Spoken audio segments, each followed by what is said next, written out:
back with this Arun Vignesh from Alingal channel. இன்னைக்கு நம்ம பார்க்க போற விஷயம் என்னன்னா ஸ்வீட் முறுக்கு எப்படி செய்யறது. அதுதான் அந்த முறுக்கு எப்படிலாம் செய்யணும், அதுக்கு என்னென்ன பொருள் தேவைப்படும் அப்படிங்கறத பத்தி நான் இந்த வீடியோல உங்களுக்கு டீடைலா சொல்லியிருக்கேன். மறக்காம இந்த வீடியோ ஸ்கிப் பண்ணாம பாருங்க. அப்பதான் உங்களுக்கு வந்து கரெக்டா அந்த வீடியோ புரியும். அதுல சில டிப்ஸ் சொல்லியிருப்பேன். அது மூலமா உங்களுக்கு தப்பு பண்ணாம நீங்களும் பண்ணலாம்.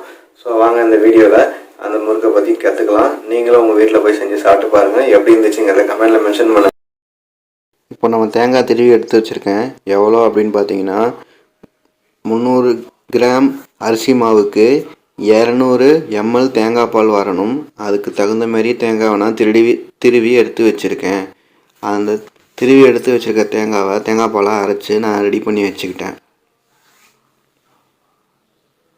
நெக்ஸ்ட்டு 2 முட்டை எடுத்துக்கோங்க. அந்த 2 முட்டையையும் உடைச்சி நல்லா பீட் பண்ணி, அதாவது நல்லா கலக்கி வச்சுக்கோங்க ஒரு பாத்திரத்தில்.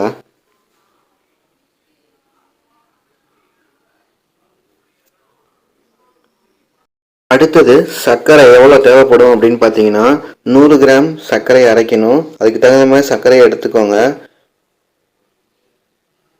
300 கிராம் அரிசி மாவுக்கு தேவையான 100 கிராம் சர்க்கரையை நான் எடுத்துக்கிட்டேன் அரைச்சு. இதை அரிசி மாவு 300 கிராம் எடுத்து வச்சுருக்கேன். அவ்வளோதான் ஃப்ரெண்ட்ஸ், நமக்கு தேவையான எல்லாத்தையும் எடுத்துக்கிட்டோம். இனிமேல் நம்ம எப்படி செய்கிறதுங்கிறத பார்க்கலாம் வாங்க. முறுக்கு அச்சு தேவைப்படும் ஃப்ரெண்ட்ஸ். அப்புறம் சர்க்கரை வந்து 100 கிராம்லேருந்து 150 கிராம் வரைக்கும் நம்ம போடலாங்க ஃப்ரெண்ட்ஸ். நம்ம முட்டையை பீட் பண்ணி வச்சுருக்கோம் இல்லையா, அதோட சர்க்கரையையும் மேற்கொண்டு பார்த்தீங்கன்னா தேங்காய் பால் இது எல்லாத்தையும் போட்டு நல்லா மிக்ஸ் பண்ணிக்கணும். அப்புறம் கடைசியாக நம்ம வந்து அரிசி மாவை போட்டு நல்லா மிக்ஸ் பண்ணி, நான் இப்போ காமிக்கிற இந்த பதத்துக்கு நீங்கள் ரெடி பண்ணி வச்சுக்கோங்க. அப்போ தான் நமக்கு வந்து கரெக்டாக முறுக்கு வந்து நமக்கு வரும். இந்த அளவுக்கு நம்ம வந்து கரெக்டான பதத்தில் நம்ம வந்து பிசைஞ்சு எடுத்து வச்சுக்கணும். ரொம்ப தண்ணியாக பிசைஞ்சால் சரியாக வராது ஃப்ரெண்ட்ஸ். அப்புறம் பார்த்தீங்கன்னா நெக்ஸ்ட்டு இந்த அச்சை வந்து ஃபஸ்ட்டு எண்ணெயில் நல்லா சூடு பண்ணிக்கணும்.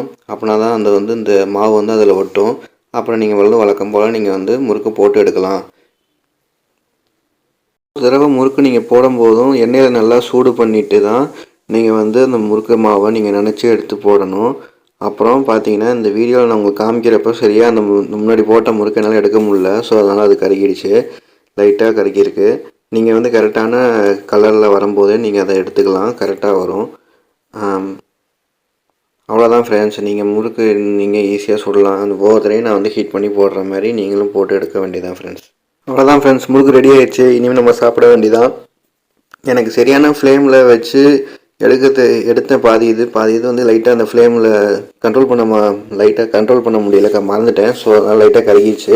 இருந்தாலும் நீங்கள் வந்து கரெக்டான அளவில் நீங்கள் எடுக்கலாம். நீங்கள் இந்த ஸ்வீட்டை மறக்காமல் ட்ரை பண்ணி பாருங்கள். ட்ரை பண்ணி பார்த்துட்டு எப்படி இருக்குங்கிறத என்னோடய கமெண்டில் மென்ஷன் பண்ணுங்கள். பை த வே என்னோடய வீடியோ எப்படி இருந்துச்சு அப்படிங்கிறதையும் நீங்கள் என்னோடய கமெண்டில் மென்ஷன் பண்ணுங்கள். மறக்காமல் என் சேனலுக்கு சப்ஸ்கிரைப் பண்ணி ஹெல்ப் பண்ணுங்கள் friends. Tata bye bye. This is Arun Vignesh from all in all channel.